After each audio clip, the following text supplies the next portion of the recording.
ইতিমধ্যে হয়তো সবাই এই ভিডিওটি দেখেছেন, যেটি নেট দুনিয়ায় একেবারে ভাইরাল, যেখানে দেখা যায় মেয়ে তার মাকে নিয়ে কাজী অফিসে গিয়েছে তার হাজবেন্ডকে ডিভোর্স দেওয়ার জন্য।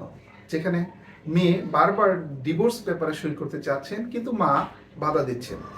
দেখে মনে হতে পারে মা তো সঠিক কাজটিই করছেন, যে কারোই মনে হতে পারে মা এখানে সঠিক। কিন্তু ঘটনা ঘুরে যায় যখন মেয়ে সব কিছু খুলে বলেন।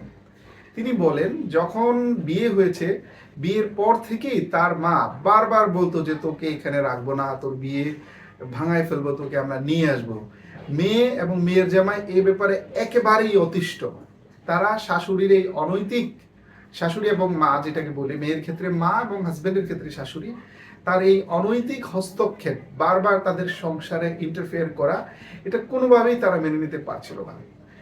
একটু কিছু ঘটলেই মেয়ের মা এখানে এসে হাজির, নানাভাবে মেয়ের ব্রেন ওয়াশ করে চাচ্ছিল এখানে সংসারটি ভাঙানোর জন্য। আসলে এটা একটা মায়ের ছিল ট্রিক, যাতে করে হাজবেন্ড অর্থাৎ মেয়ের জামাই সবসময় একটা আতঙ্কে থাকেন। কিন্তু কথায় আছে, আতঙ্ক কতক্ষণ আপনি নিতে পারবেন। এক পর্যায়ে বাধ্য হয়ে হাজবেন্ড তার স্ত্রীকে নিয়ে আলাদা হয়ে গিয়েছে, যাতে তার শাশুড়ি অর্থাৎ মেয়েটির মা হস্তক্ষেপ করতে না পারেন। কিন্তু ঘুরে ফিরে সেই খবর আবার সে নিয়ে আবারও সেই একই কাজ, মেয়ের সংসারে অনৈতিক হস্তক্ষেপ, বারবার বলে তুই ওকে ছেড়ে দে, সে ভালো না, এসব।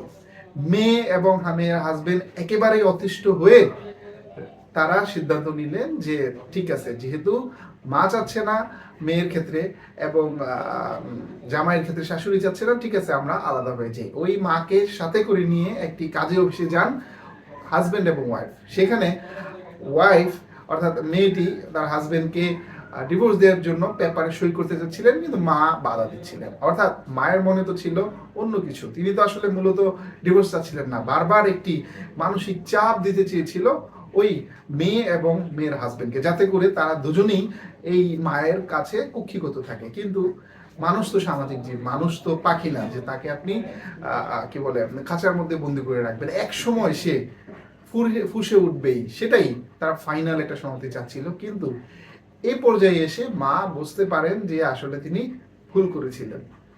তো এখানে একটা শিক্ষণীয় বিষয় হলো যে আপনারা যারা গার্ডিয়ান হবেন, যারা মেয়েদেরকে বিয়ে দিবেন বা ছেলেদেরকে বিয়ে করাবেন, কখনোই বিয়ের পরে আর আগের মতো হস্তক্ষেপ করবেন না। কারণ আপনি তাকে বিয়ে দিয়ে দিয়েছেন, তাকে স্বাধীন করে দিয়েছেন, এখন তাকে যদি ওই বিয়ের আগের মতোই আপনি ডমিনেট করতে চান, তাহলে তার সংসার তো টিকবে না, সংসারে মানসিক শান্তি আসবে না। দেখেন এই মেয়েটি তার মাকে মানে কি পরিমাণ যে মানে ঘৃণা করছে, এটা কিন্তু এই ভিডিওতে বোঝাই যাচ্ছিল। সে বারবার বলতেছিল যে তুমি এটা করতেছো, তুমি চাচ্ছিলা, তুমি এটা করছিলা। সুতরাং এখান থেকে আমাদেরকে আসলে শিক্ষা নিতে হবে। আমাদের অনেক কিছুই এই একটি ভিডিও থেকে সামাজিক শিক্ষা হয়ে যাবে বলে আমাদের মনে হয়।